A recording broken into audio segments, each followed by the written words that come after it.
Hey everybody, I wanted to take this opportunity to talk about something that I think we can all do better, and that is milk. Nope, I'm not going to talk about whether you should say yay to dairy or whether you should say nay to dairy. I think we can have a better milk conversation because I think it's one, I know it's one that is really confusing to our patients and to where the world out there seems to be all in one camp or the other. And when we get into the nuances, we really help them to understand their better nutrition overall. And we also help them to understand how we excel at personalizing nutrition for them on an ongoing basis. So to have this conversation, I'm going to share with you our better milk nutrition guide. Okay, so, and that's not helpful for you to see that part. There we go. Okay, so in terms of the better milk nutrition guide, let me make sure it's big enough so you all can see it. Just expand it a little bit. Oh, that's a little bit too big. Okay, so what we do here is we go through and explain in the left hand in the rows different things that people are considering. So they're wondering, what if I'm lactose intolerant? What if I'm looking for calcium? What about protein? Healthy hormones, trying to lower my cholesterol, better digestion, better skin. What if I'm trying to make a smoothie? What if I'm avoiding cow's milk? What if I'm avoiding all animal products? And these are really the questions that somebody has overall, as opposed to, and we should be teaching them to think about when it comes to a dairy and a non-dairy decision. So of course, if somebody's avoiding all animal products, if they're choosing to be plant monogamous, then they're not going to be choosing dairy, but we still need them to understand more about what goes into these considerations. So for example, if you're lactose intolerant, it may be that choosing lactose-free helps address certain things, but it may actually not resolve the remainder of the digestive issues. There may be reasons, maybe somebody's doing now, they go from having non-fat milk or non-fat yogurt to having lactose-free non-fat yogurt. Well, we know that fat-free is still causing the dairy is still going to have then a different impact than if it was full-fat dairy, right, on that part. Or that there could be things in the protein in dairy that could be affecting their digestion overall. So these are things that we would want to get into a conversation on. Yes, of course, non-dairy is always lactose-free. So that would be very helpful to explain on that part, but you would also want to be talking about, hey, maybe we're trying to help your system heal because if you're lactose intolerant, maybe you've had other digestive issues. Maybe we want to have them fill out a digestive evaluation, to dive into that information. If you're getting some calcium, can you get it from dairy? Absolutely.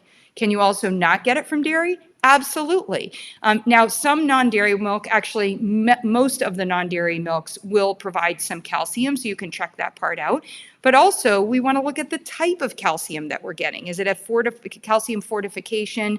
We all know the benefits of getting calcium from a variety of plants and how that can be an effective way for us to get in other nutrients as well. And so we certainly don't want to be looking to meet our daily needs, 1,200 milligrams of calcium just from dairy, and we also want to have a calcium and magnesium conversation. So if somebody is talking about just calcium in here, we want to go further into the conversation and look at the choices of calcium because they could also be choosing orange juice for calcium, right? And we want to have that discussion. Likewise, about protein, this is one that really gets my goat, pun intended. Does not matter to me in the plant kingdom. Just ask any animal, maybe a cow, how they make proteins in their body. They eat grasses and maybe a little bit of some bugs. That's how they make protein in their body and they make muscle and et cetera.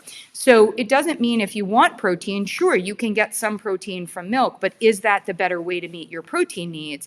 And potentially you could be getting protein from a non-dairy milk, but you might also be getting a fortified version that's not a better form of protein. And there's so many great ways that you could be getting protein in that I don't really care if almond milk doesn't have protein in it. I'm going to add almond milk to my smoothie or add almond milk to my bowl of nuts and seeds or whatever, and add it to my soup that also make a chowder from it and have salmon in there or whatever. I can get my protein needs in other ways. So I think that's just really important for us to go through. So likewise, if we're trying to lower our cholesterol, well, maybe if you're avoiding fat-free dairy, If you are deciding to reduce your intake of fats, that could be helpful. But what we're really looking for is to actually improve your fat profile. Likewise, if you're trying to lower your cholesterol, maybe moving from dairy over to non-dairy could be helpful for you if it's unsweetened. But what we really want to look at is also noting all the things that impact our cholesterol. Sugar impacts our cholesterol.